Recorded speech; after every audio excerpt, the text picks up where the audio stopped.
Good evening and what? Good fucking job, John. Good evening. You fucking professional, goddamn. Wow. Okay. He did the little kid cough with the tongue out and everything. Derek, This was John's Mario audition. Derek, He take fucked us up, off. so We gotta do it over. We gotta do All it over. right,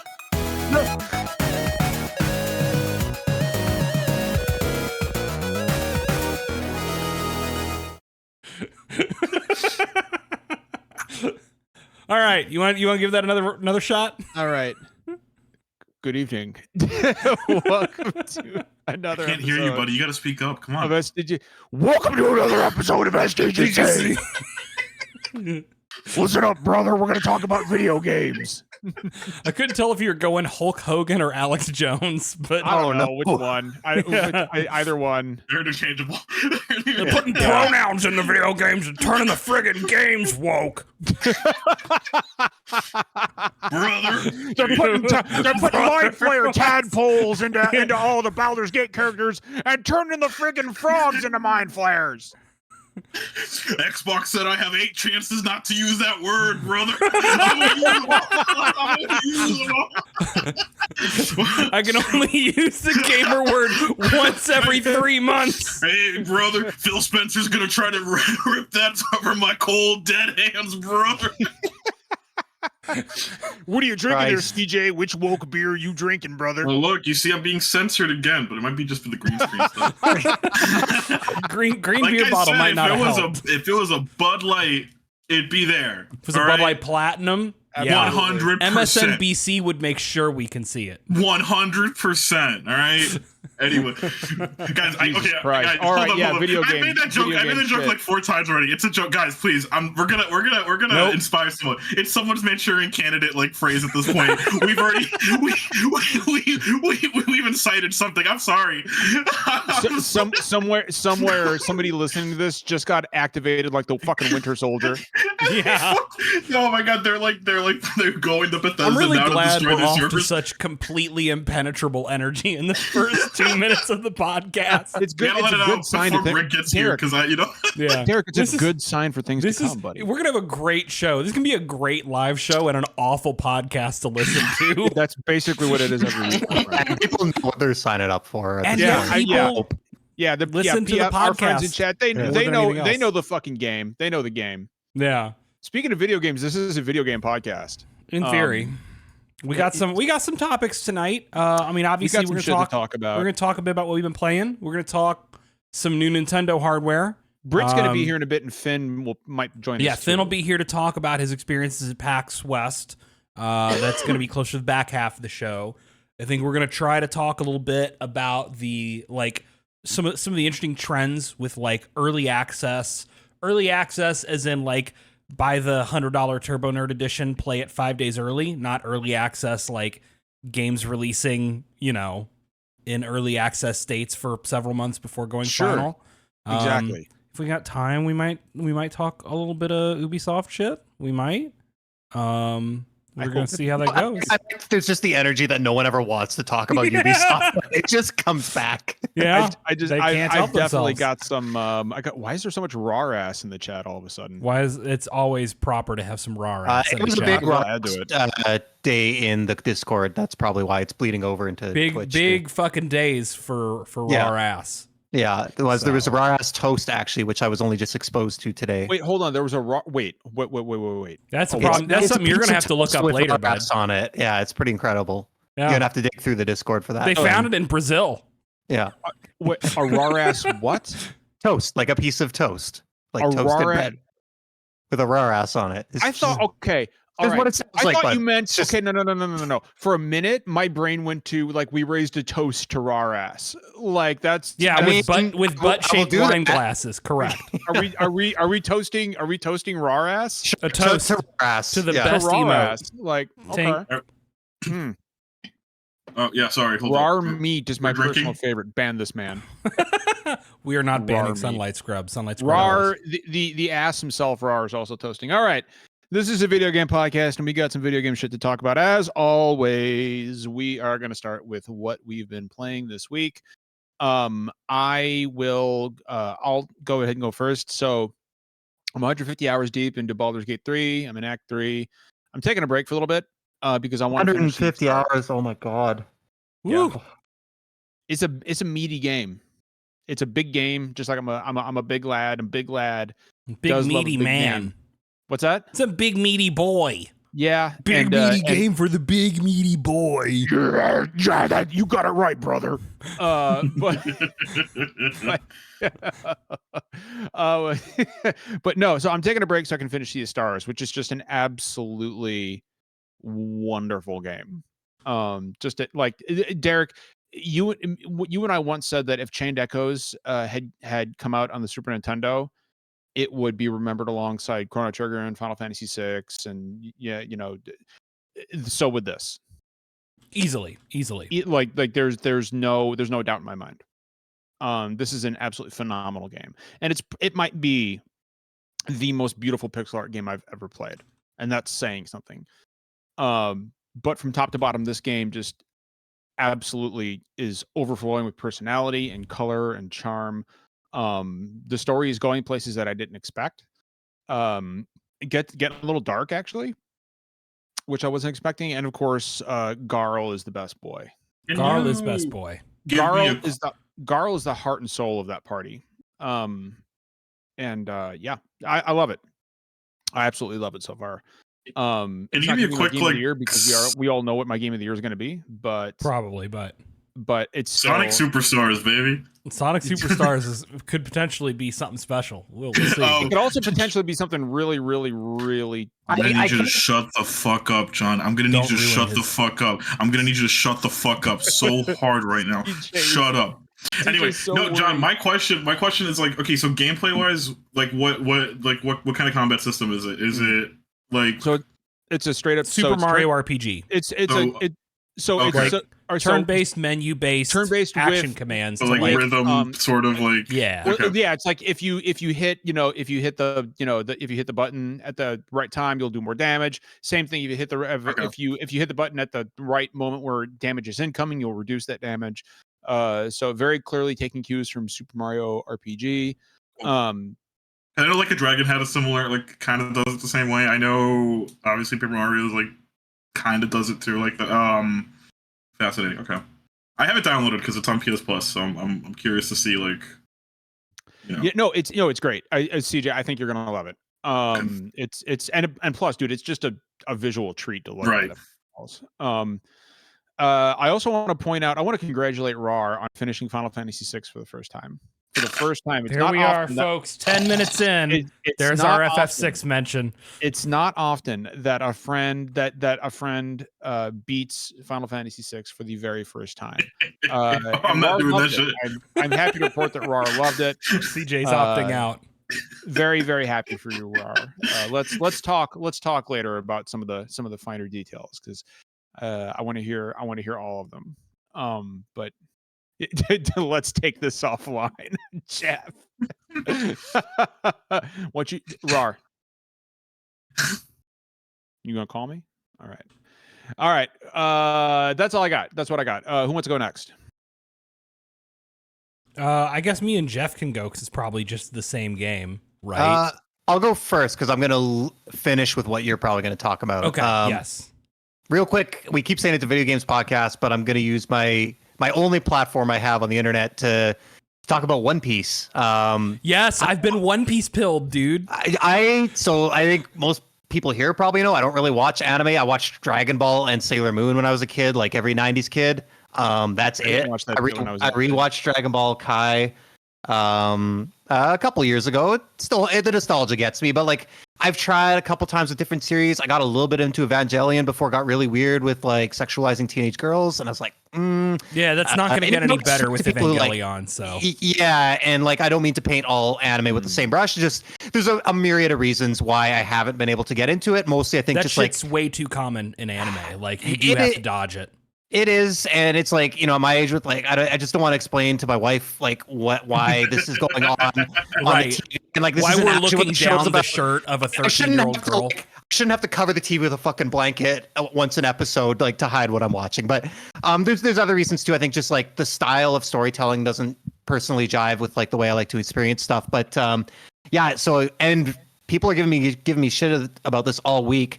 Somehow, I'm sure I read it or heard about it somewhere, but to my knowledge, I had not heard about One Piece until a couple months ago when the Gear 5 thing happened. And like, I'm just not in the anime circles. I'm sure it was on a Netflix row in a thumbnail that I scrolled past, but like, just the concept of it had never registered to me, and I was shocked to hear it's like the biggest thing in the world in terms of like manga and animation and stuff like that. But I caught the trailer for the Netflix show, and I was expecting to like just roll my eyes out. I was like, "Fuck, this looks fun! I love pirates.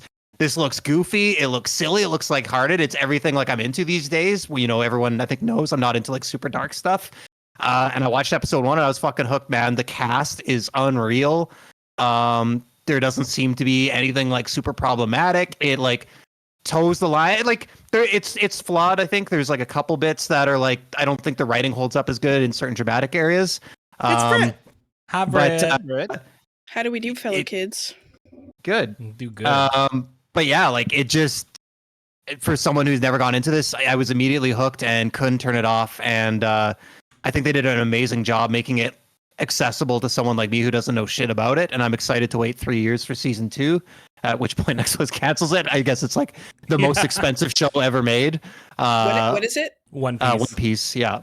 Oh, but, yeah. I heard it's really good. I've been really enjoying the live action show. Yeah, real good. I started stuff. reading the manga too. I got the Shonen Jump app and started doing that. So I thought you were gonna read it anyway, weren't you? I was anyway, but like, is there only one piece, or is there like another piece? It's a long story, dude. Yeah, it's a whole thing.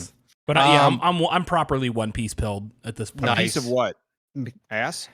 Treasure. I'm assuming because it's all about yeah. The legendary treasure is the One Piece. A piece of what? Never mind. In between watching One Piece, I've also been playing a review code that was provided to us by Bandai Namco for Armored Core 6. Thank you, Bandai Namco. I think we're recording a review for it tomorrow evening, so I'm going to save the bulk of my thoughts for that. But off the top, it's a very good game that I am enjoying a lot more than I've enjoyed From's other recent titles. And like I've played the shit out of the Dark Souls games. I used to be very into that. I've grown fed up with, I don't have the patience required anymore to really play their stuff. And I was pleased to see they're so close, you guys. They're so close to getting it.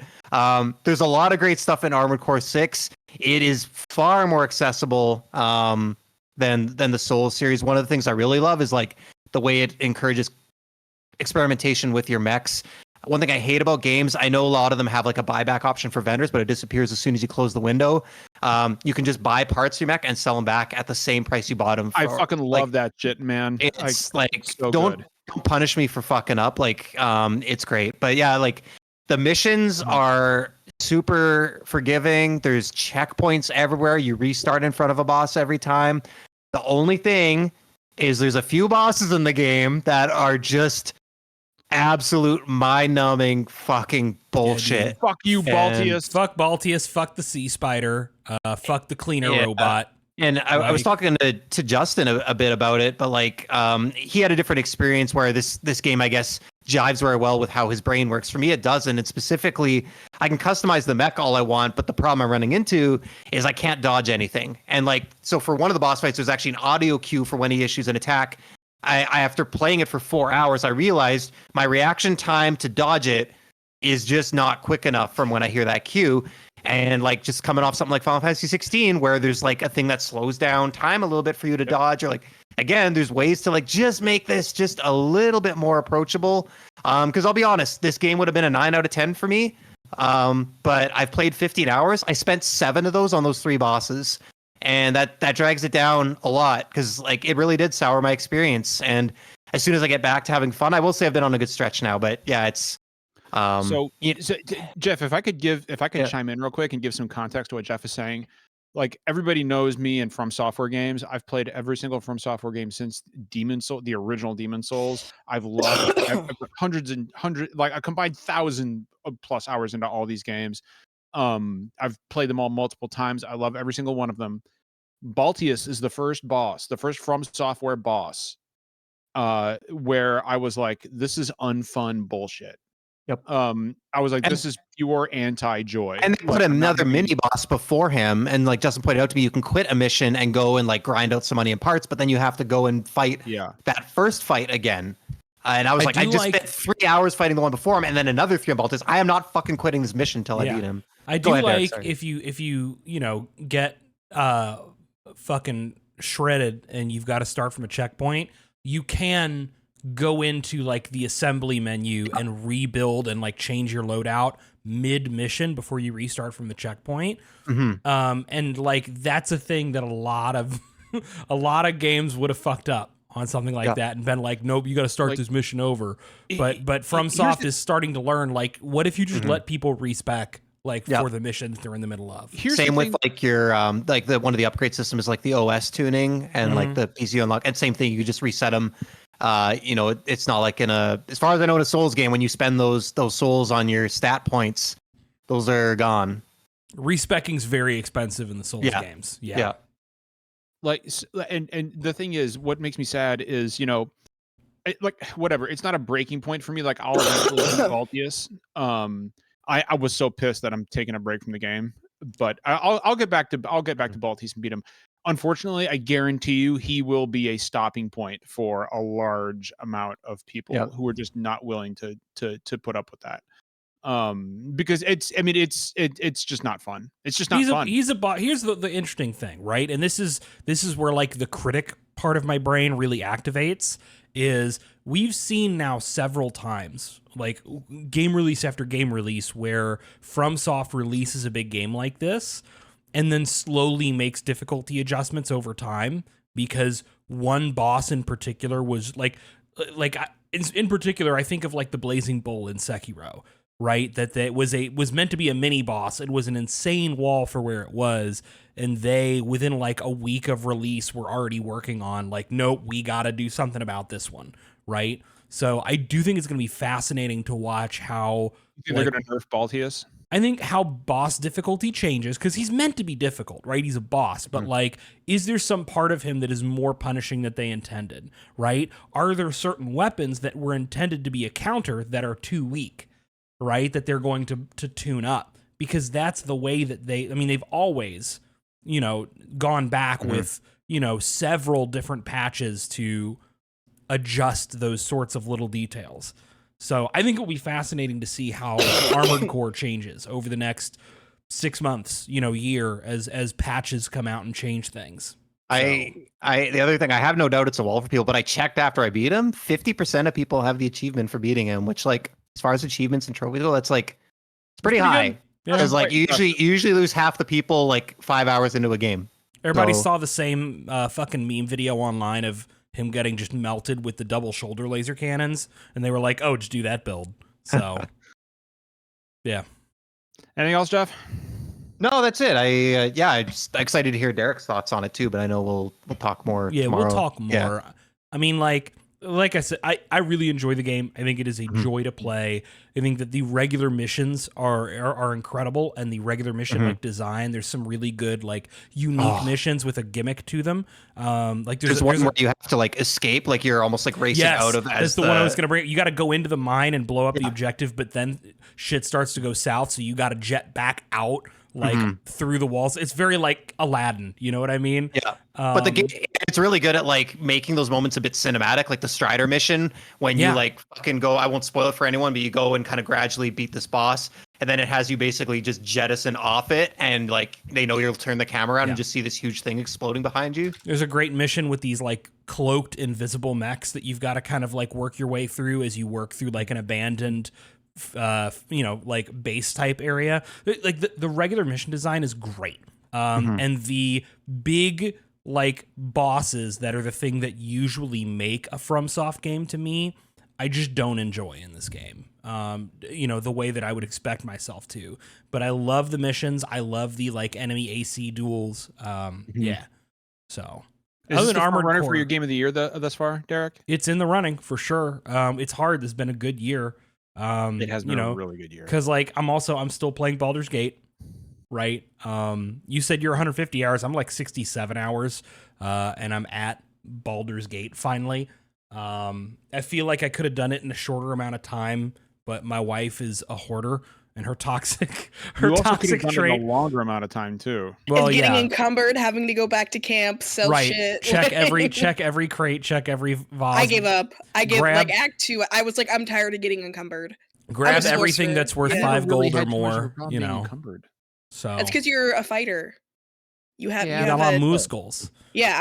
I'm a sorcerer. My What's limit's funny like is 90. It's usually me and Asterion, and then my wife is a fighter with a lot of muscle, and she has Karlak, who has a lot of muscle. But her and Karlak will both get over encumbered with the amount of stuff they pick up, and it's just like, cool. Let me just stop playing the game for half an hour while you do inventory management and, Oh my and god, shopping. I did that So- yesterday, and then came out of camp and it froze on me, so I had to.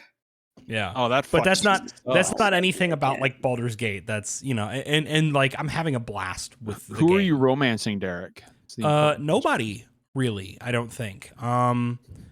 You know, it's hard. Here's the thing: when you're playing split screen co-op, it's just hard to, because like I basically get one companion, right? Because my wife doesn't count and her companion doesn't count, right? Like I can't even interact with Karlak really. So, you know, and I usually need Asterion on hand because I need a rogue. And like, don't get me wrong, I'd wring him out like an old toothpaste tube, but I don't love him, you know? So it's not the same. I love the contrast between you and Britt. You're like, I'm not really doing much with anybody. Brittany's like, everybody's getting a piece. Everybody's getting one. I would, but that's the thing. If I was playing alone, I could try romancing 3 separate people at once. Instead, it's just me and the vampire twink. You know, thinking like, you know, are we gonna do a one night stand? I don't know. We'll see how things go.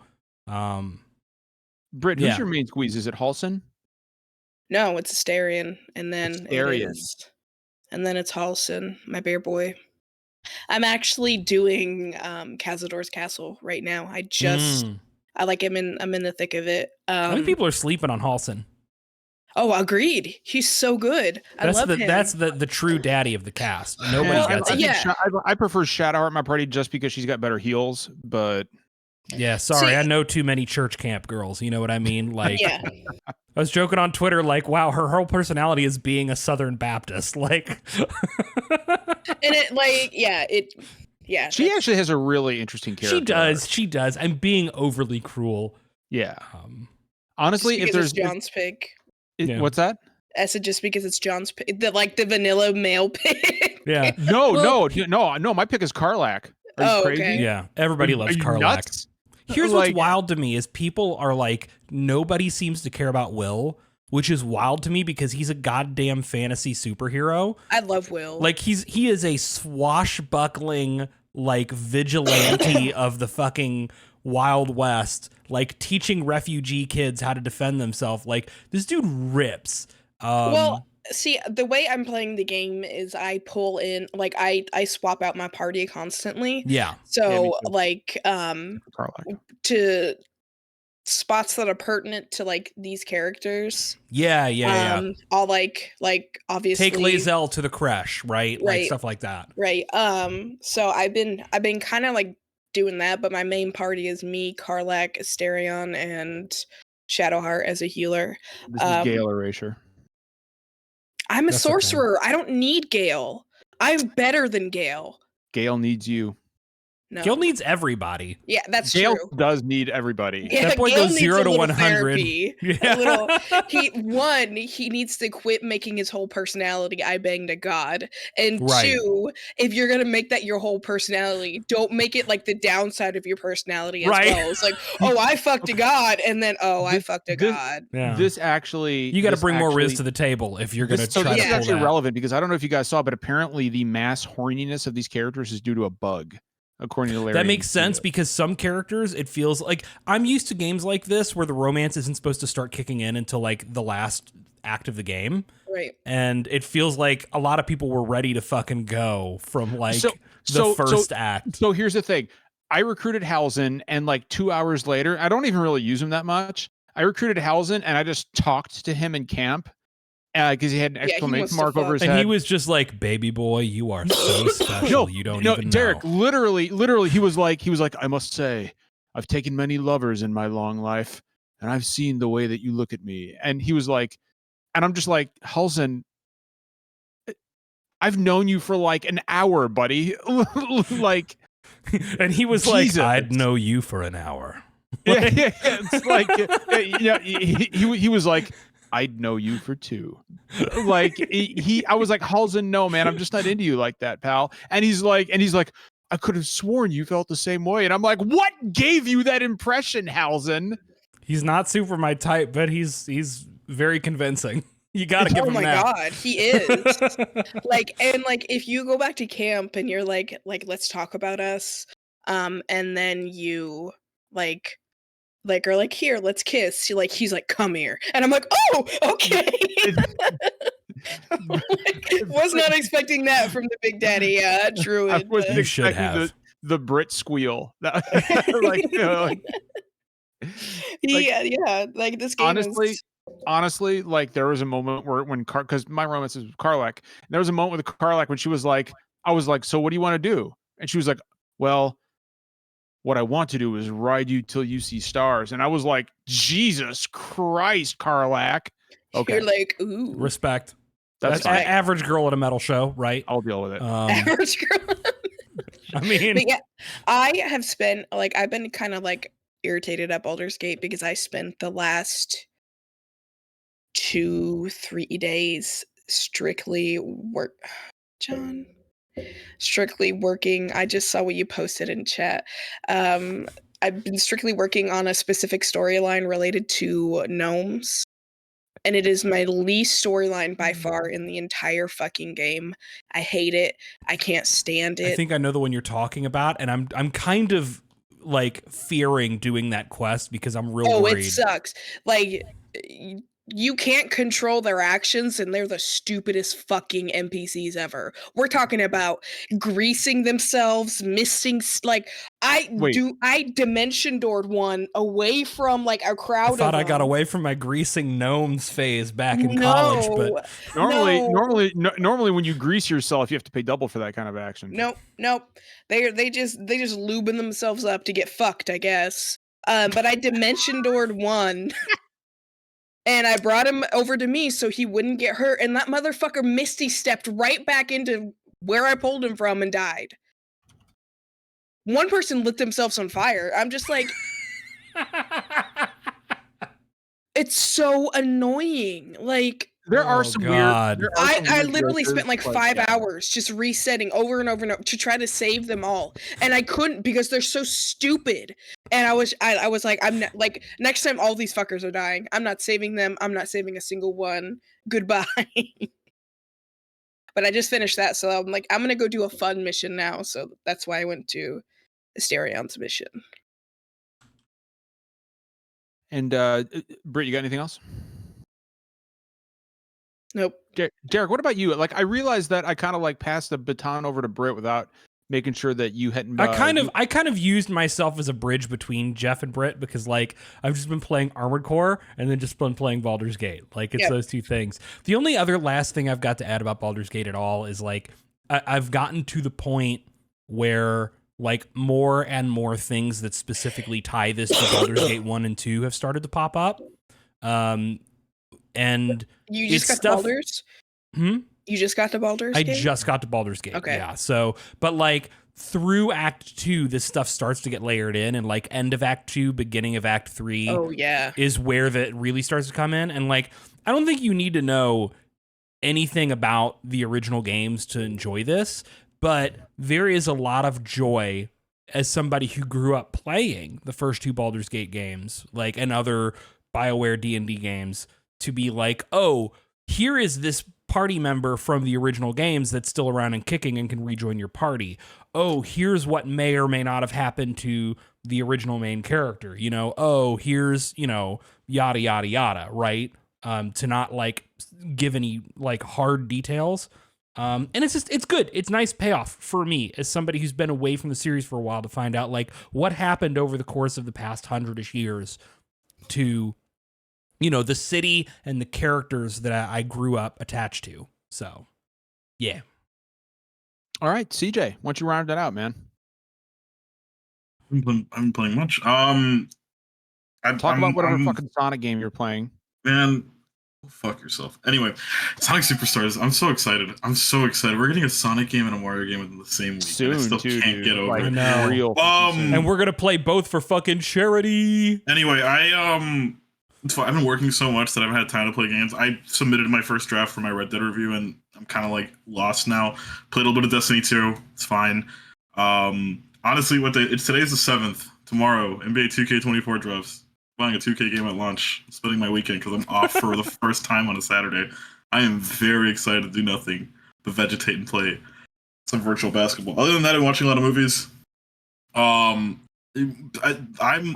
mostly concerned with like what's coming out. Right, next week we have the Crew Motorfest, which kind of ties into what we wanted to talk about early access. There's some interesting stuff with that game because I haven't gotten a review code or an inkling of when I'm going to get a review code, so I assume I'm getting it when the early access period starts, which is bizarre, right? Kind of. But like for press, right? Bizarre, right? Like that everyone's because that happened to me with Need for Speed Unbound. I got it when the early access started. That was kind of weird. Not complaining because I'm excited for it. Mortal Kombat comes out in early access next week. I'm splitting out with my cousin. And then still don't know that 24th character, dude. I'm gonna lose my goddamn mind. I thought it was the vampire. No, lady. That's the 22nd, and we know the 23rd because they'd been leaked forever ago. But the 24th is still a secret. I'm definitely buying the like my cousin and I are splitting like the deluxe edition because one, we gotta get early, and two, we both pay for it. It's like less than a full game for each of us, right? Yeah. And we get everything. What the worst that'll happen is they'll release like another set of characters later on that we'll just end up buying. Like, it's not a big deal. Mortal Kombat, like, there's very few games, right, that I'll put this much work in for, right? Like, I went to like the 9:00 launch for Mortal Kombat 11. Like, I love this series to death. Even Injustice with characters that I'm like really familiar with and love. I've never bought like an Injustice game at launch. I've never really got into it. Like it's Mortal Kombat's different. Mortal Kombat. That's like the one unifying thing between me and like a lot of my cousins and like my uncle. That is the series, right? So I'm excited, right? It's kind of sneaking up on us, but I'm very, very excited to get fucking washed online. I am so goddamn excited. I am excited to play this shit with you guys if we can. We're this close to finding out. Oh, I think we'll play some at the charity event for sure. Oh, we have to. Like, we're this close to finding out how Liu Kang managed to fuck up the new world. I didn't play any of the last two, like the two story DLCs for 11. I played. There's just one story DLC. But I thought there were two. There's just the one, the Aftermath story DLC. Should I? And like it's cool, but it's not gonna add anything meaningful. I'm not following the timeline. I'm following the individual game stories because I'm like, here's the thing. 9 is a great story.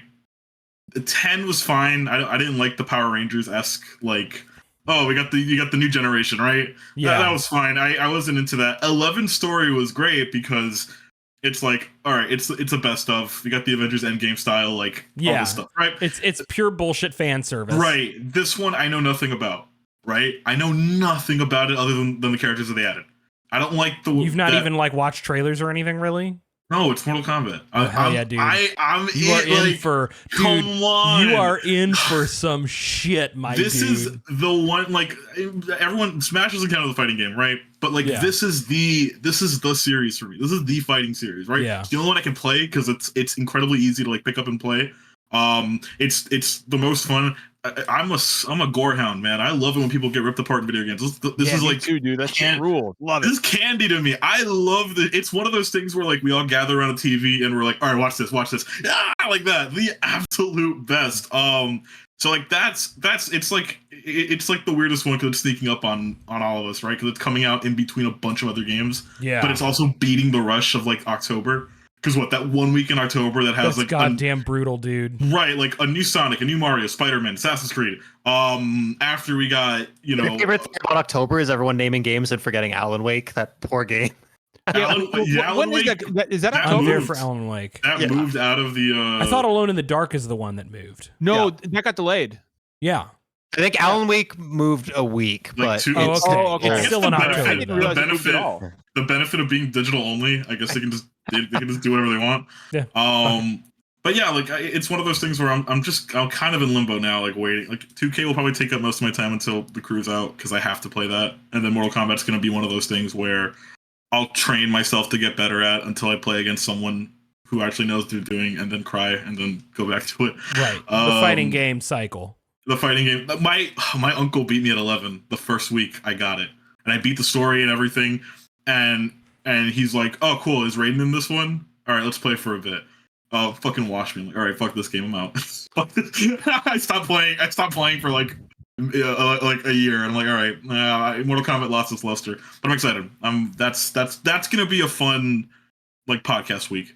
Yes, Speaking of a fun podcast week, before we jump into our first topic here, simply because Jeff probably is not aware of this, so we're gonna have a brand new kind of snack at the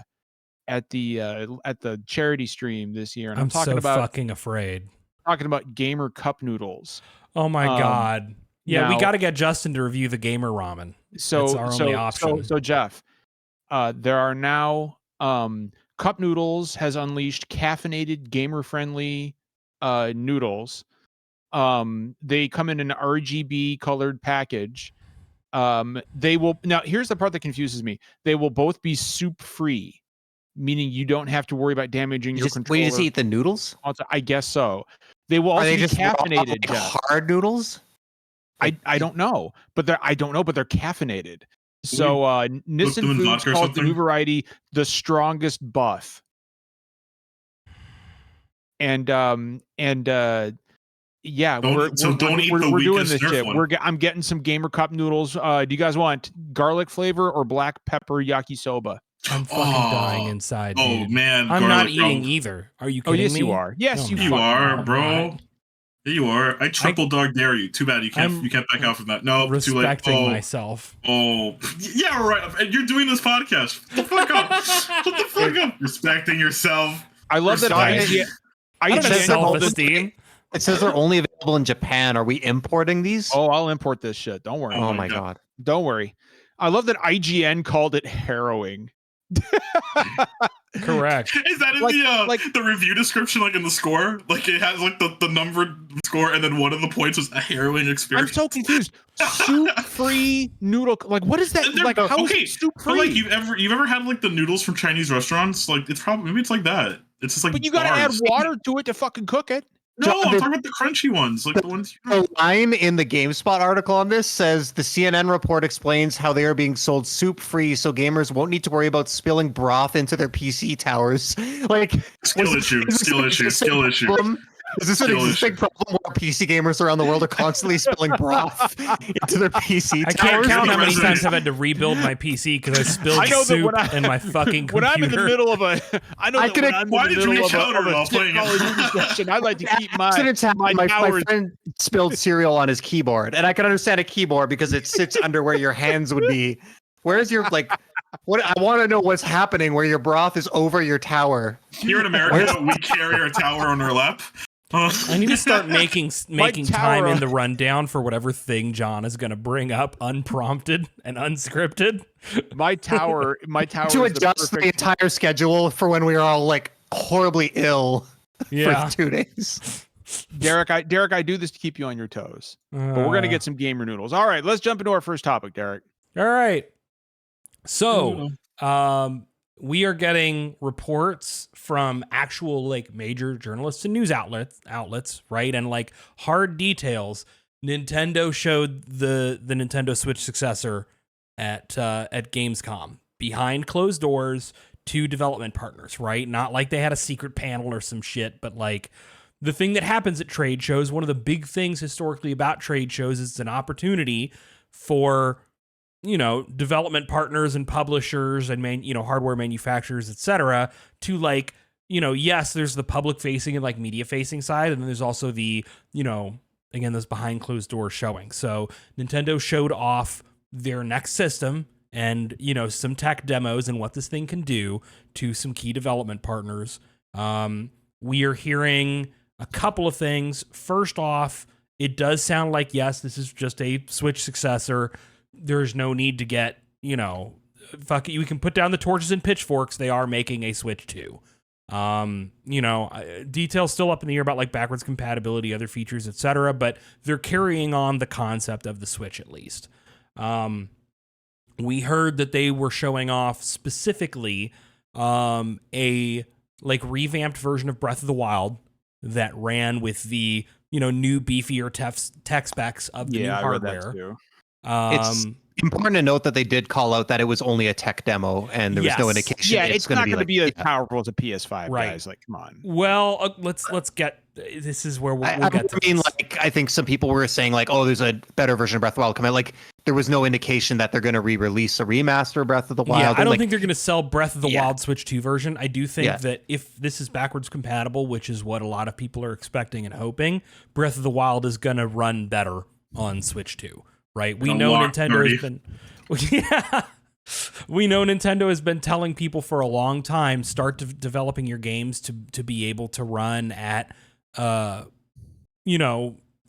what's the word I'm looking for, but like any resolution, right? Like a dynamic or whatever, like right, or run like be able to run it at like unlocked resolutions, at unlocked frame rates, right? Variable settings, so that future potential hardware can run these things better than they currently are. Variable resolution is not exactly the term I'm looking for, but it's as good as I've got. Dynamic is what you're looking for. It's still not it, but I just can't remember the word. Right. It doesn't matter. You get the concept.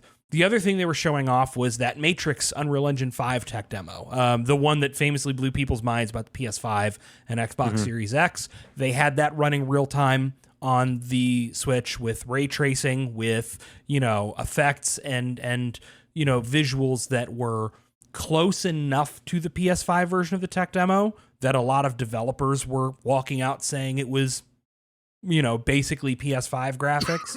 Now that is almost certainly being achieved on weaker hardware via NVIDIA's AI upscaling, DLSS functionality that's built into a lot of their GPUs. Remember, the Nintendo Switch runs an NVIDIA Tegra chipset, right? The PS5 and the Xbox Series run on AMD chipsets. The DLSS is... Yeah, DLSS 3 really helped with the CPU limitations with frame generation. Because of frame generation, right. Yeah. So, I know exactly what you guys are talking about. I agree wholeheartedly. The long and the short of it is it's looking like, based on what was shown behind closed doors, and we obviously need to see it, Nintendo is making a Switch 2 that will be much, much closer to, what the current consoles on the market are, thanks to NVIDIA's, AI solutions, allowing them to upscale and generate extra frames and get, higher frame rates and resolutions than they theoretically should be able to out of that hardware. And we've talked about it before, but they really needed to, like, even a modest upgrade from the Switch, like I think a lot of people were worried wasn't going to be enough when the original one was even struggling to run last gen games. Yeah. And you look how big the gap has got now with how, like, especially with how games are running on PS5 and Series X, where you've got some that are barely hitting 30 at this point as we drop the cross-gen period. It's rough. Pokemon's running at like how many seconds per frame, right? Like, yeah. So like to hear this is really, really good news that the system, is going to stand a chance to last another 5 to 10 years, because like everyone loves the Switch, but it would be great if you could have that device and have it be a viable option for modern games to play those in that form. Like, I think one of the nice, sorry, you go ahead, John. Oh, no, Derek, I was just going to say, I expect this thing to come in at about the power of PS4. Which is for a Nintendo handheld fucking base PS4? No, probably like PS4 Pro. Okay. But I mean, you could have games like Final Fantasy VII Remake running on this thing. Well, yeah, I mean, possibly, right? I mean, it's gonna be hard for the Switch successor to have a processor that is not more powerful than the PS4. Because the PS4 had a very anemic, like last generation consoles had super anemic processors. So hold on, are you saying it's going to be more powerful than a PS4 probably? Yeah, the CPU in the Switch 2 is going to blow the PS4 out of the fucking water. The CPU in the PS4, John, for context, is probably from like 2011 or 2012. And it was underpowered at the time. Yeah, right? so we went closer to the PS5 then. Or maybe like between the PS4 Pro and the PS5. Series somewhere- S might I was going be to say good. Series S. Series S. Well, a portable Series S would be like that's. You know, I mean, in like a handheld, there's nothing to sneeze at. Series S in a handheld is not the worst way. Plus, again, DLSS, right? Yeah. I think that's really helpful in something like a handheld because DLSS allowing them to do the AI like upscaling is going to allow them. I mean, especially on like a 1080p 7-inch screen, right, and not like on your big 4K TV, is going to make.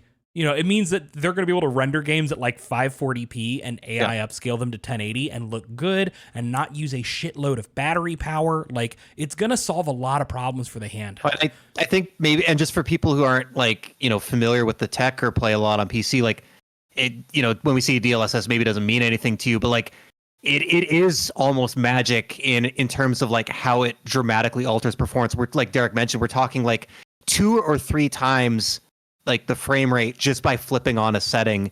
And there's even instances, I think Death Stranding, when Digital Foundry did their analysis, like the upscaling actually looked better, resolved better than the native resolution, which is just like it's just an Now to temper expectations, right? If you're expecting to get like a Switch 2 or whatever they call it and put it in the dock and get 4K games and it look as good as your PS5, it's not gonna fucking happen. I'm willing to bet there's a strong possibility it can render at 4K thanks to DLSS, but you're gonna see more artifacting and more performance issues there with like lower quality models and textures. So I think that if you're like as a docked console, this machine you should expect is not going to live up to the PS5 and Xbox Series X, but it's probably going to run most of those games. It doesn't right? need to. And the thing is, in handheld mode, it will be probably much harder to tell the difference. The way that the Switch sold, it's past. And there goes the Wii now.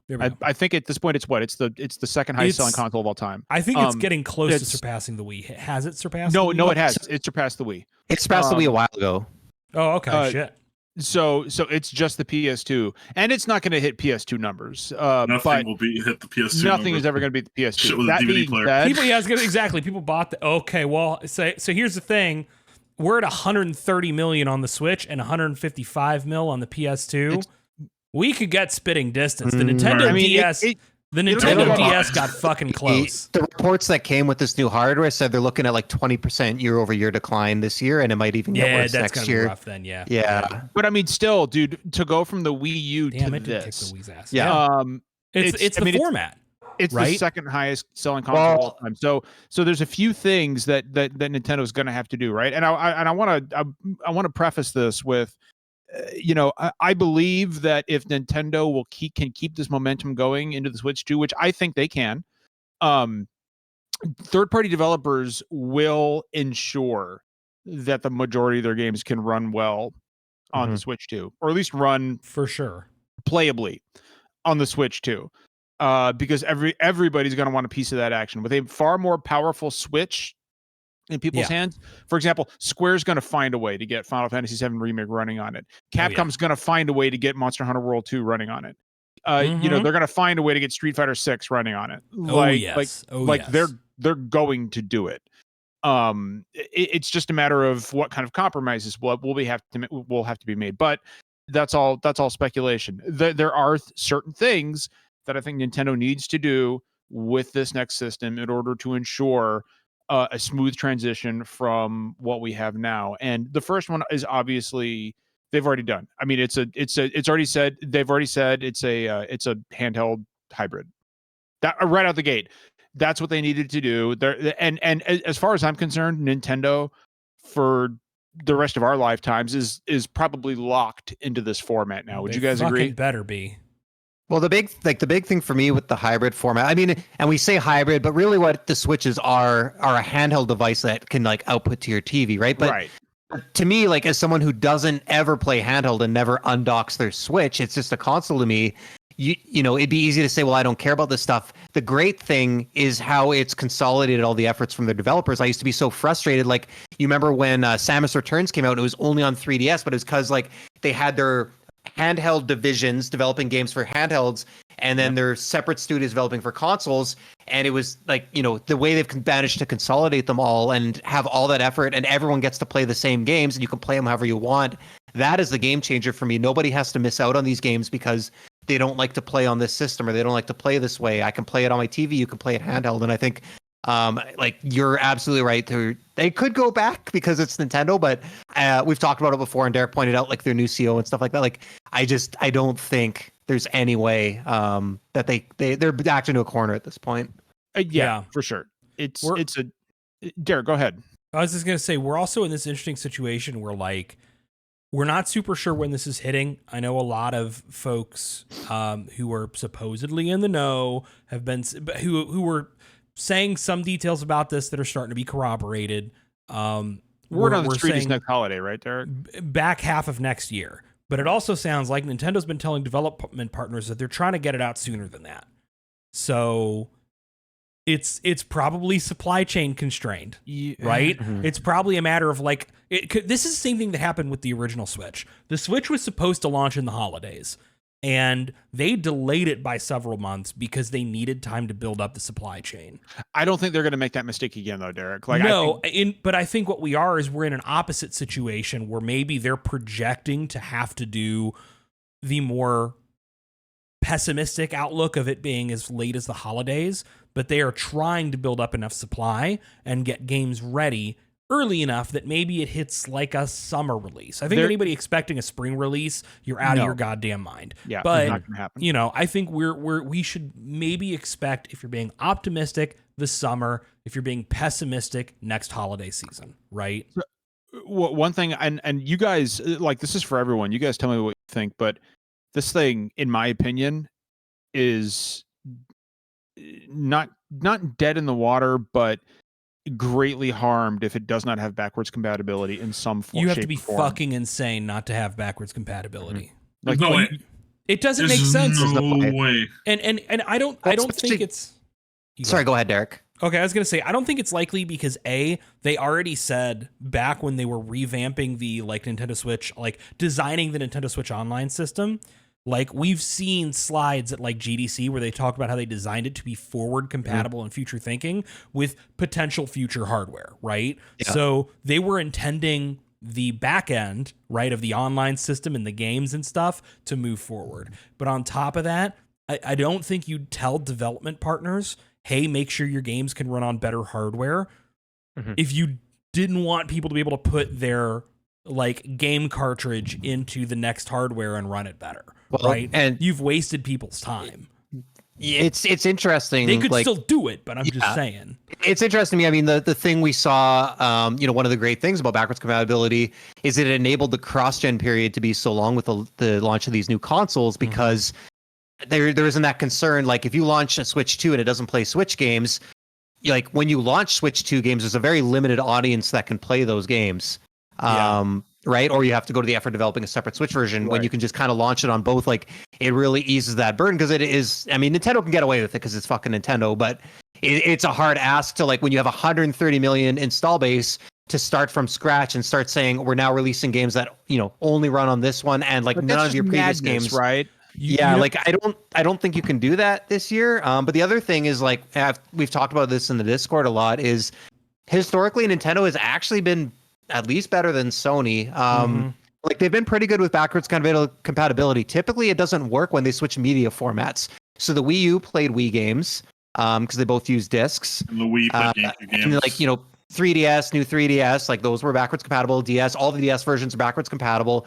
It's when they switch media formats. The thing I've been kind of interested on is I'm still curious how the cartridges are going to work with the Switch 2, especially if we're on this new gen ray tracing, these huge, massive AAA games. I think a lot of these games are going digital only. I don't think the console will be digital only because it still has to have that backwards compatibility. But I'm very interested to see what the cartridge situation looks like on Switch 2 as we keep dealing with these 100 gig games. I could see Nintendo really subsidizing the cost of the cartridges to third parties. And Nintendo being willing, because look, they know this machine is the Switch prints money. A Switch 2 is going to print money. Nintendo can afford to sell, charge at a loss for these cartridges or at a bigger loss in order to make sure that cost increase, much less of that goes on to Capcom and Sega and so forth, right? Because they want those games on their system. I've actually got a question for Britt, and I want to throw at Britt and CJ. Yeah. So like, and we won't spend too long on this, but since we know, I mean, let's face it, there's a shitload of smoke. There's a fire. Like, this shit is happening, right? And it'll probably be announced. Apparently, supposedly there's a direct next week. No, I don't think it's going to be announced there. I think it's going to get its own thing early next year. But what is this launch with from a first party perspective, Britt?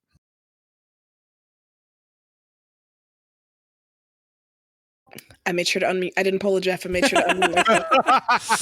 I started to, and then I was like, wait a minute. I watched you catch yourself. You don't want to pull that Jeff. It really depends. Because I think if you are a dedicated Switch person, like it doesn't really matter. You're gonna buy it. Like, if it's your preferred console, you're gonna buy it. And I think Nintendo's gonna have some competition in the future as far as like taking games on the go, because the Switch is obviously like number one at that. And I think like PlayStation and Microsoft are seeing the value in having a handheld. Like, PlayStation is releasing their little thing. We got the Steam Deck. Like, there's value in a Switch, and I don't think that's going anywhere. So I think the hard drive upgrade and just upgrading the Switch in general, it's something that needs to happen, because they're losing out on opportunities because they can't play games the best. And I don't know. For me, I don't care. I'm still going to use my old Switch. Because I'm not a big graphics person. It's not a huge deal to me. Like, you're not gonna rush out to pre-order a Switch too. No, like, I kept my Animal Crossing Switch even when the OLED came out, up until the Zelda one came out, and then I bought that, and I've been finally gotcha. They finally got me. Oh man, I had to wait forever, and then the OLED came. Then I finally got an OLED. That broke. Let me toss this. You know what? Let me toss this over to CJ. CJ, they're talking about something in chat that I strongly agree with, and it's that if this is going to launch with anything, it's going to launch with a 3D Mario. I feel like it's time. What do you think? No, they're not going to do that, because they haven't launched the 3D Mario in forever. They're not going to. Like, no. They're not going to put a game with it. Are you kidding me? They're going to charge that shit. Here's what's going to happen. No. I don't mean a game packed in, but I mean, they've got to launch with it won't. Software. So here's what's going to happen. If it's coming out in the holiday, it's going to launch with like the essentials, right? And it's going to be as powerful as like whatever current gen. We're going to get a FIFA. We're going to get a Madden. EA will probably, like, if it's as powerful, they're probably going to like back this thing up like right? We hope, right? Look, the Switch has never been my main console. It'll probably never be my main console, because I am I like shiny things too much, right? Also, the PS5 is a good 4K player, so my Switch is like, all right, Mario Wonder's coming out. It's going to come out of retirement for that. My Switch is for Nintendo games. It's not. I'm not choosing to, unless it's like a pixel game. Like, I got Sea of Stars on Switch because I felt like that would be more comfortable handheld. But like, I'm not specifically buying games on a Switch if it's available on a PS5. Right, that's the thing. So no current gen stuff, unless it's an, like you said, an indie game or a pixel game. I know you will. You fucking simp. So can't wait to play Cyberpunk on Switch 2. John can't wait to play Final Fantasy VI Remaster again for like the 8th time this year. Fucking A, right. Final Fantasy 16 on Switch. Let's go. So your question, John. Here's the thing. Let's do the two hypotheticals. Right. It launches in the spring. There's nothing. There is nothing out. It's gonna be like 2 Nintendo exclusive games. One bullshit shovelware party game that no one's gonna play. And then one big heavy hitter. What's the yes?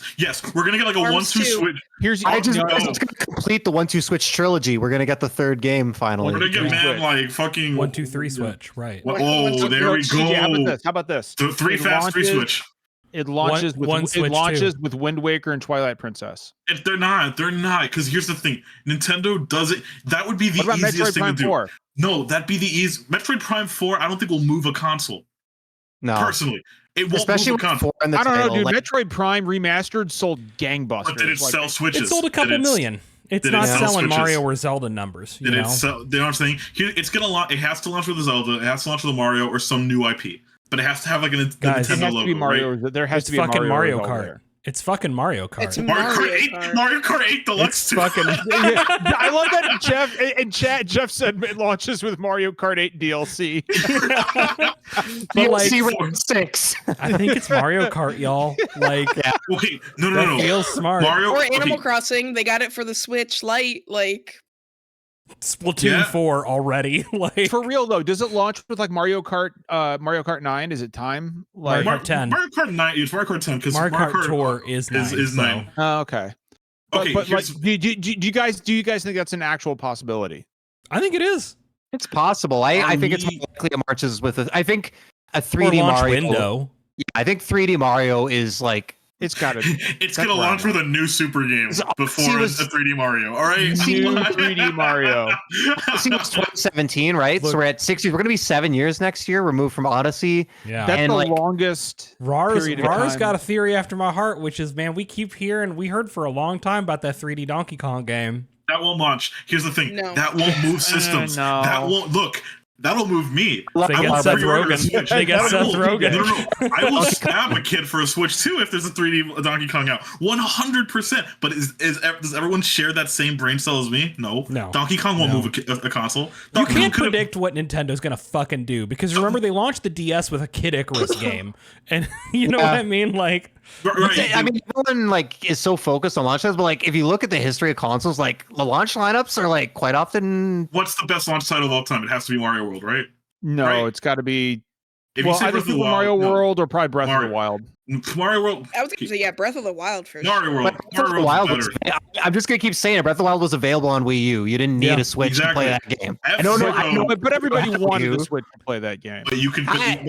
But look, here's my thing. If you had a Wii U, if you're one of the 4 people who had a Wii U, were you missing out?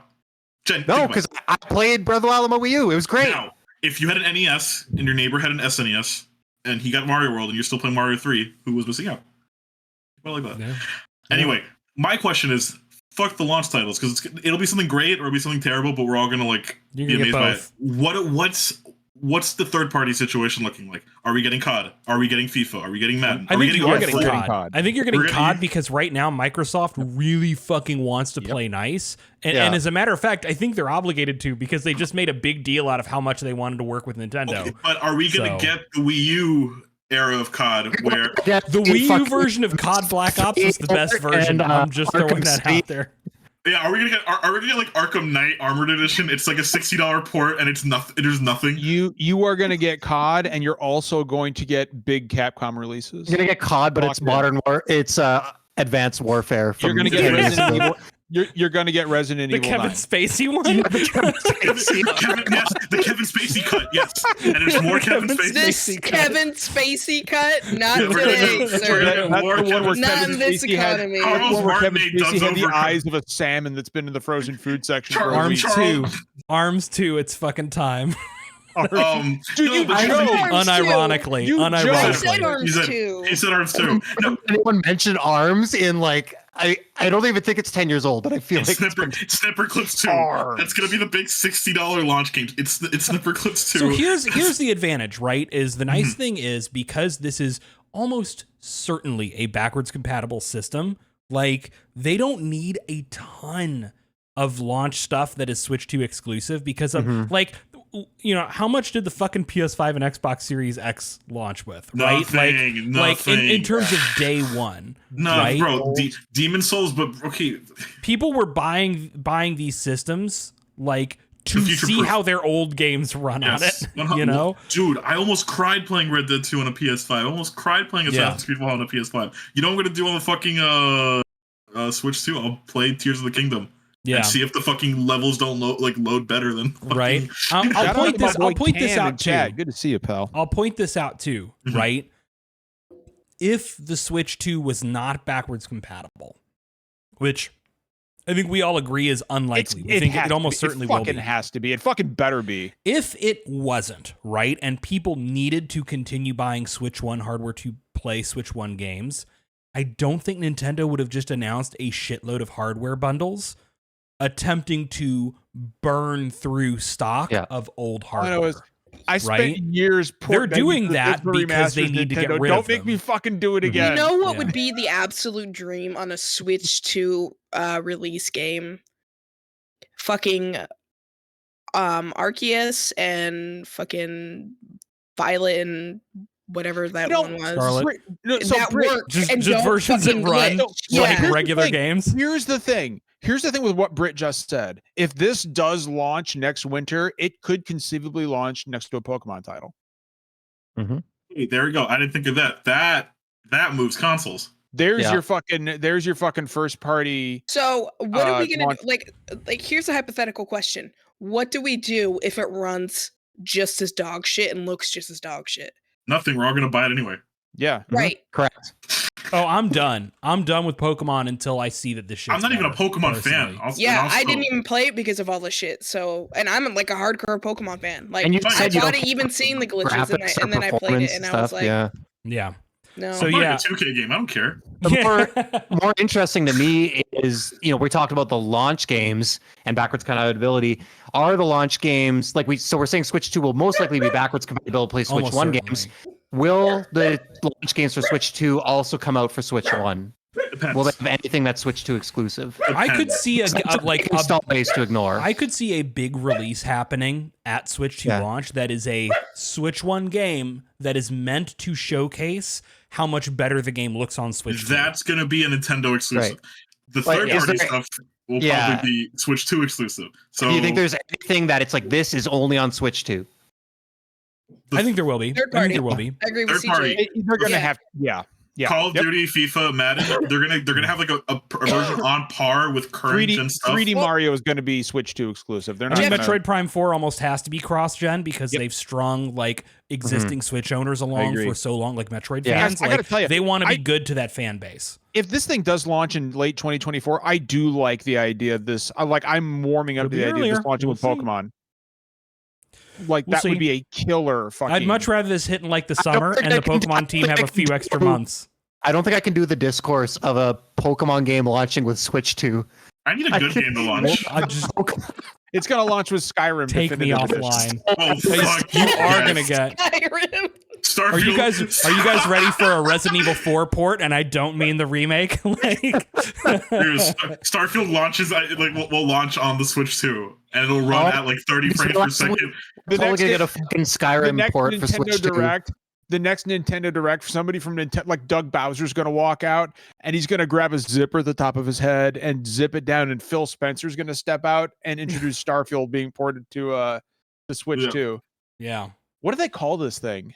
I don't know, Switch and I don't 2. even want to guess. You just can't Switch know. Advance? You can't Super fucking Switch? know with Nintendo, man. GameCube It's gonna be called the SWOO.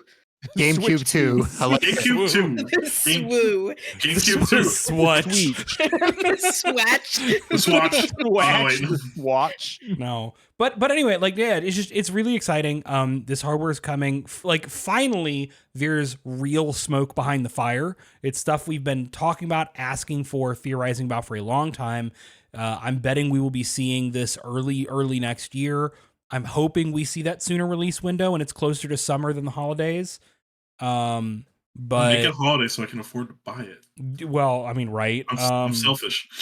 But yeah, I'm curious because given what we've heard about the hardware, right? Given what we've heard about the fact that the, thanks to DLSS, it does get, comparable to the PS5, in terms of visuals. Again, I'm betting that's handheld mode, not docked, but again, you can pray for 1080 60 frames. You know what I'm saying? Yeah. Well, it'll do better than that, but not native. I don't know. DLSS, man. I want to build on something Derek said in chat. I absolutely agree that Street Fighter 6 will be available on launch day. Neoxon brought that up first, but I fully agree. Street Fighter 6 is a fucking phenomenon right now. That's a PS4 and Xbox One game. It'll be happen. on the next. It's gonna be there ASAP. Hell, fucking Resident Evil 4 is on PS4 and Xbox One. Yeah, no, that'll it's only on PS4. Yeah. But that's gonna be there. You better believe Capcom is gonna put fucking everything they've got. Hold up. okay, we're definitely getting fuck your cloud versions. We're getting a modern or like a current / last gen from game Souls game on there then for sure. Maybe not Elden Ring, maybe Dark Souls 2 with maybe Dark Souls 2 and 3. I could see Elden Ring. You think? Yeah. Oh, maybe it's a PS4 game. It's a PS4 game. It runs like trash on there, but I know we've been talking about how good the Switch 2 is for Nintendo. Man, Switch 2 is good for Capcom. They've already been doing so good. Can you imagine Monster Hunter World that with how much Monster Hunter World sold without Switch? I don't think that World is going to make it to the Switch. I think that there's a possibility Monster Hunter 6 will, but I get the feeling Monster Hunter 6 is really going to push new systems to their limits. So that would be a good example of a game that even like DLSS may not really enable that to run well on a Switch 2. I think that's going to be that to me. Monster Hunter 6 is the game I'm most curious about. That and Dragon's Dogma 2, right? I was literally going to say Dragon's Dogma 2's got to be coming to which Switch we don't 2. have a good we don't have a maybe. I don't know. We'll be seeing more about that very soon. Something that Cam said in chat. He Monster said Hunter's next year Monster for Hunter. Sure. There's no reality but that's hitting before summer's over. That's coming soon. That's being announced at TGS for sure. Yeah, that's coming real fucking soon, bud. Yep. That's coming like before the end of the summer next year. For sure. Guys, we all know what's coming to Switch 2, and it's obviously Mario teaches typing. Baldur's Gate's coming to the Switch. It's going to run the best on there. Baldur's Gate 1 and 2 Enhanced Edition. Since the kids have been asking. 1 + 2 = 3? That's fine. That's the way that Baldur's Gate 3 runs on my Steam Deck, I could see it running on Switch. They got it like a pixelated thing on the junk because Nintendo. Again, if you allow for no split screen multiplayer, I don't know, maybe it runs on the Series S that way. So, from what we're expecting power wise, maybe. It just occurred to me. I know we've been on the Switch topic for a while. Voice chat on Switch 2. Is it normal or no? Online's gonna be fucking worse. Online, no, dude. That's what I'm saying. COD will be unplayable on this fucking thing. It'll be crossplay too. And if your friend has a Switch version, you're not getting into a match. That's just not gonna work. RAR brings up what I want. I just want Discord on Switch 2. I want Discord. Yeah, honestly, just give me Discord integration on every system at this point. Integrate as Discord an option. It has to be. As an option, not as the primary, but that's too. Here's one thing I don't want, and a lot of people have been begging for it, and I don't want it, is an achievement system. I used to, I don't. I have no opinion. That's one thing I love about the Switch. Yeah, Britt, I'm the same way. Like I feel like I got obsessed with getting PlayStation trophies, and I'm so glad I broke out of that. And the Switch is what helped me do it, to be honest with you. Yeah. Like I'm OCD. I'm a completionist. Yep. I have ADHD. I want me versus back. So I used to do the same shit, and then I used to feel guilty and shitty when other people would do it, and then I didn't do it because then I didn't feel like a true fan if I didn't platinum it and just all that shit. So it's one of the reasons why I like playing things on the Switch.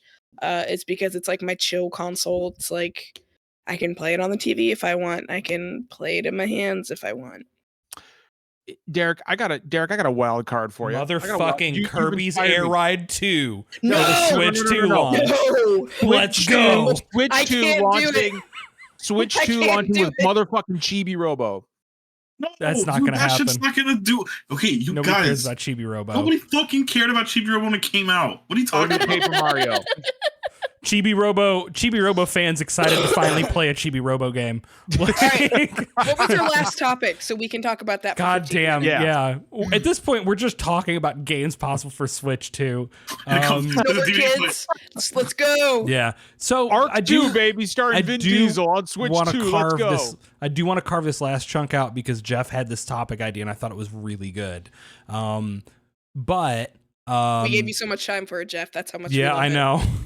We got 15 minutes. We got 15. And we can go late. I'll go late. I don't give a shit. So more and more games are. We need a better term for this than early access, because to me, early access is still earlier access. I don't know. I don't know. But like more and more games are coming out where if you buy the $120 Turbo Nerd Edition, you get to play the game 5 days early or whatever. Is that a thing? Turbo Nerd Edition? That's just, I don't know, man. Yes. Yes, professionally. Yeah, that's what they call it. But you know, Jeff had some interesting kind of observations and thoughts in regards to like what we've been seeing with Starfield recently and like how that interfaces with Game Pass.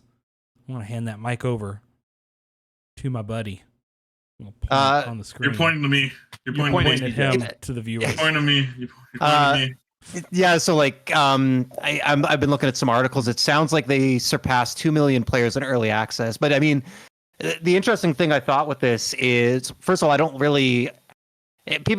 blame people for paying the money to play early access. That's fine. You're not the problem. But like, it sucks for a lot of people that like either can't afford it or just don't want to pay it. And as the window gets larger, still buy physical. Yeah, or still wait for physical copies. You know, it's nice to be able to jump into things at the same time with everyone else, and it's really putting it, especially because it's not gated by availability. You could release it at the same time for everyone digitally, but that's not the point. The point is Starfield had 2 million players in early access, which is like an insane amount of people. And the interesting thing is that Microsoft's big service they've been championing is Game Pass Ultimate, which one of their big features is you get day one access to every first-party Xbox game launch. That is no longer true because day one for Starfield, I don't care if they call it early access. Day one is when that game is out and you can play it. Agreed. So day one, there's no day -7. The marketing team has tricked everyone into thinking they're getting early access. They've just delayed access for everyone who didn't spend $150, including Game Pass Ultimate subscribers.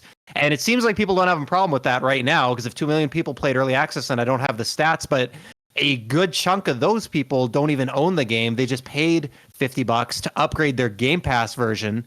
That's right, because if you get the game free on Game Pass, you just have to pay for the expansion. Premium upgrade, and you can always go and buy the base game later when it's super cheap. So Microsoft's been very clever with this, but it's just interesting to see. It's obviously very successful for Microsoft, so I'm curious to see if they shady. It's shady. It's a little. It's like capitalism with video games. Capitalism. It's true though. But you know, unfortunately, capitalism has finally reared its head in the video game industry. No, I just meant that they're leading you on to believe that you're getting this like great deal, and you know it's the whole thing of making you feel special, right? Yes. Yeah. And my jokes aside, you're 100% right. Yeah, people bank on that shit. So I mean, yeah, I just found it interesting because it does undercut the idea of Game Pass being day one. So it's like, if this is a money well, what's the path they could go down, or where do we see other publishers like Sony jumping onto this? Do we see the early access period going from 5 days to 7 days to 10 days? Do we see maybe a Game Pass tier above Ultimate where you actually get early access to those premium editions as well built in? Because it doesn't seem like this is going anywhere if it's this big of a success for a huge game launch. I mean, look, every other game's been, a lot of other games, like, again, I just talked about it. The Crew Motorfest is doing it. Yep. Which is definitely weird. Microsoft exclusive, to be clear, right? EA did it for years with EA Play. Call of Duty did it for a while. They did the Day Zero access where it was like by a day before. Mortal Kombat's doing it, but by like a fucking week. Almost.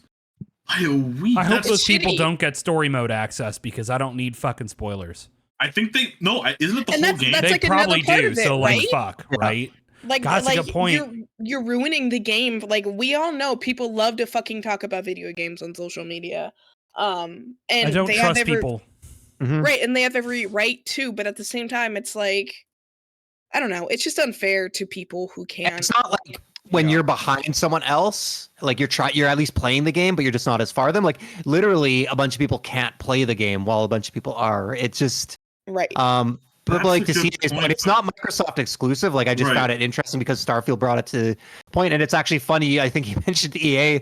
It backfired on EA because Andromeda blew up with all the bugs and memes and stuff like that from the early access period, and it really hurt the launch. And I think EA, do they still do day one access? Like, do they do early access for their launch games? Or they got rid of that? I'd have to buy an EA game. No one. Oh, actually.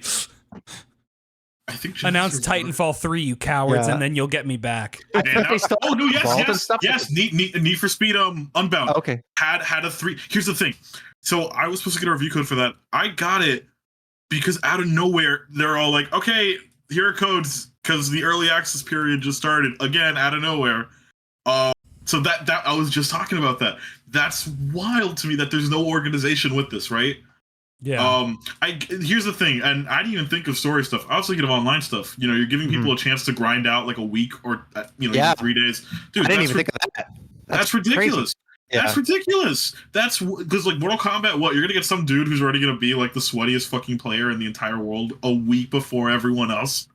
You know what I'm saying? I guess Call of Duty can't do that anymore because I guess they saw that it was unfair, right? Like I don't like this whole thing. In the cruise Battlefield used to do it all the time. Who did it? Battlefield. I'm pretty sure they had early access periods. That feels right. But it was like a 24-hour, right? It wasn't like 3. It wasn't 3 days to a week. True. Yeah. What was Starfield's like? What was the distance to Gap? It's 5. I think it was August 31st to 6. That's a week. That's 7 days. Yeah, 7 days. That's a week. Yeah. That's a week for a story-heavy game. Yeah. Here's what's interesting, right? Nintendo should do this for is if I'm Xbox, right? And like everybody's been saying for ages, like, okay, well, like Game Pass is a loss leader. It's, they can afford to put their own games up effectively for free because they're getting people in on the service. But if somebody can pay only $30, 40, how much was the upgrade? There's like that was the ball. 30 to 40, yeah. Yeah, that was the ball. $30-$40, right? For a game that would have cost them 70 and they get it a week ahead of release. Like, you got people double dipping, right? Because a lot of people who may otherwise not have cared about the bullshit in the deluxe edition, right? And would it like someone like me, right? I don't really care much about BGS games. I'm not a big Elder Scrolls or Fallout person. I'm not likely to play Starfield. I might try it on Game Pass a year or two down the road when I've got some time. But like, there's a lot of people who will come into that same position of like, this is a game I'll check out, free whenever, right? But now you're converting these people into subscribing to your service and also giving you $40 to play the game. Like, they're getting the best of both worlds out of this. So, like, here's my thing. Cynically, it's brilliant. Here's my thing. I don't, and I mean this in the most literal way possible. I'm not trying to dog on Microsoft and Nintendo or whatever, but I can see why they launched it this way because they kind of needed it. They kind of needed a win. Yeah. And like I said, this isn't console warsy. This has been a really slow console year for Xbox just because Halo was kind of a disaster, and people that's what's carried Xbox for so long. So like on one hand, like yes, I can see why they did this way, especially because it's like their first game that they had with the the merger. But at the same time, I'm like, we are like, y'all are hurting for money. Like, think of everybody else living right now with all this inflation and like everything like that. So like as a business, like from a business perspective, like I get it, fine. But like as a consumer, it's just like, that's just shitty. Like, it's like things are already so hard and difficult right now. Like video games are escapism. And then when you hold that escapism and that, just that kind of happiness, you reserve that from them. It's just, it's a shitty feeling. Like it does feel like a way to convince people to spend more money. Right? It is. It 100% is. And like, it's a horrible trade-off to spend $30, $40 to get like 5 to 7 days extra, like head start on a game.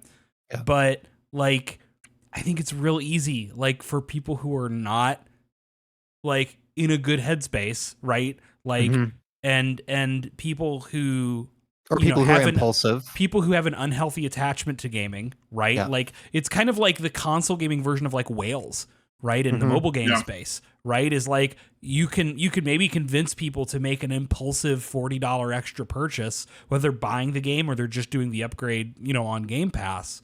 Because they used to line up at stores for 10 hours to get it at midnight. They're for sure going to pay. I know it works because it damn near got me to pay extra for Diablo 4, right? And I am. Oh, did the early access period too? They did it too, and it was I had to resist that, right? And I really could not afford that money, but I was really like fighting for but it would have been an awful financial decision to do that.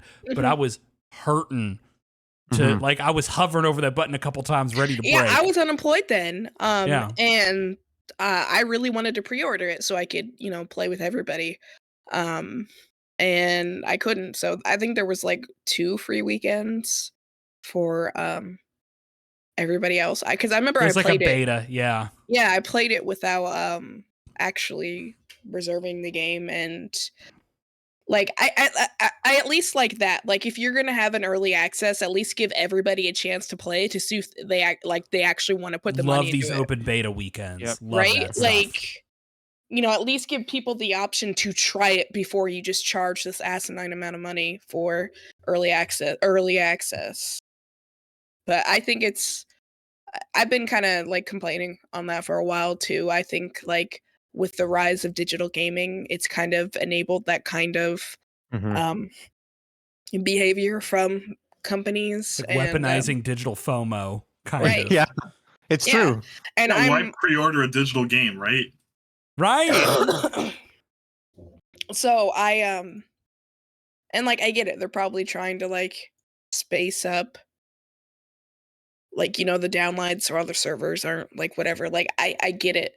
But I think if you're going to offer digital, that's a risk you have to take, and that's something you should have thought about before you did that.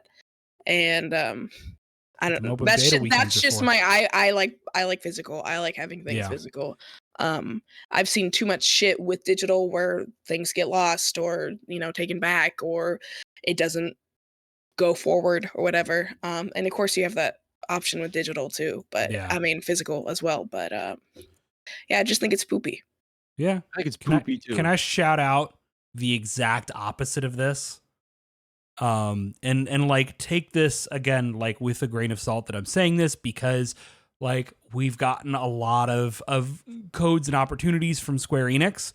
But Square Enix has had a lot of games in the last year or two where a demo comes out right for the game a month or so before launch. Or 3 days. Or whatever. But that 16. Demo is the first little chunk of the game and then your save just carries over. And instead of, pay extra to play the game early, it's here's the first chapter or first 3 whatever of this game for free. Yeah. Decide if you like it. And by the way, if you enjoyed this, here's a pre-order screen. You can continue and pick up where you left off when the game actually launches. Yeah. That to me, that's one of my, I've got so much criticism of the way Square Enix can operate. That is one of the coolest things happening in the gaming space right now. And I wish more developers would pick up on that. Nintendo did it with Pikmin, which I think was also a great choice. So, and I think it worked really good. I didn't play the 16 demo because I just wanted to go. I didn't want to wait. I just wanted to start and play at my own pace. But I saw so much buzz and talk generated from that demo. Yeah. I agree. I think that's a really cool. Which is smart, right? And the 16 demo came out 3 days before the actual game, and that seems like a fair amount of time to release something and then kind of bait you into pre-ordering, right? At that point, you're missing out if you choose to. Right. Well, we have hit our time limit here. We are at the end of our weekly journey. At the end of my fucking rope. What's that? Nothing. What'd you say? No. I said I'm at the end of my fucking rope. I think we've been that way for the last 4 years. That's true. You've been dangling, rope, buddy. Should I apologize for something? No, you're good. Maybe. You're white. I mean, yeah, you don't have to apologize to me, but we've got a lot of apologies to make to other people for some shit our ancestors did. You're not wrong. You're not wrong. Speaking All of, right. I have to link you guys some TikToks that are really funny after we get done with this. What's TikTok? Never mind. That's right. He's a boomer. Oh, John, so I wish you were on TikTok. I'd send you some awful shit. Your phone like sometimes has videos. You don't just call on it. I don't think That's John's weird. allowed to have TikTok. But Interesting. anyway, I'm gonna start making TikTok videos. My name's John Phipps. Look at me fucking lift this is my these weed weights. whacker. This is my shovel. I use it to dig and beat in plebs. It's all fitness shit and fucking like Final Fantasy. I Like beat Final up Fantasy. tires with my sledgehammer, and that's why This my is fucking this shoulders is my shovel. I use are it to dig 4 graves feet for my wide. enemies. Like, so I'm built like Shao Kahn. Like, It's like what if